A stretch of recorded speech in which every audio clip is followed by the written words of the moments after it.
The Gold Mountain fire has now burned 21,000 acres or 32 square miles. Evacuations remain in place in Ouray County with pre-evacuations in Gunnison and Montrose counties. The fire started last Saturday, still not clear though what sparked it. 9 News reporter Shalima Maharaj caught up with a business owner whose home was located, Shalima, just about a mile from the fire? Yeah, that's exactly right, Phil. So Logan Tyler's story is interesting for a number of reasons. He is the founder and co-owner of Base Camp Ouray, and he is also building his dream home in the mountains. He's trying to get it done before the arrival of his baby boy next month.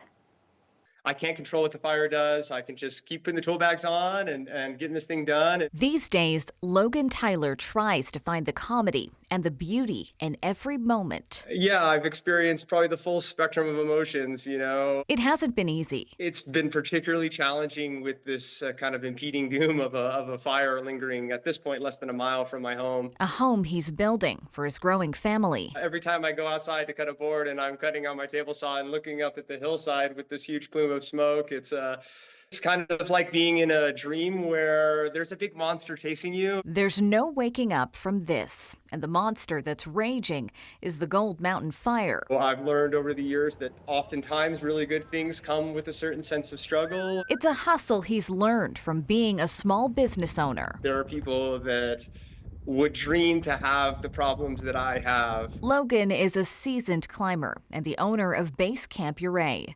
Their Via Ferrata course appears to have survived the fire. There's thousands of those rungs, also including several bridges, so it was a very expansive project. They're now offering full refunds and rebooking adventure seekers for when it's safe enough to venture out again. As a business owner, of course, we're heavily dependent upon tourism in places like Ouray, and I have a fiduciary responsibility to my guides to provide them with work. Being a business owner means he is also no stranger to dancing with risk. But just in case, he and his wife have a camper crammed with the necessities. At the end of the day, as long as I have her and our animals, everything else can be rebuilt, even this home.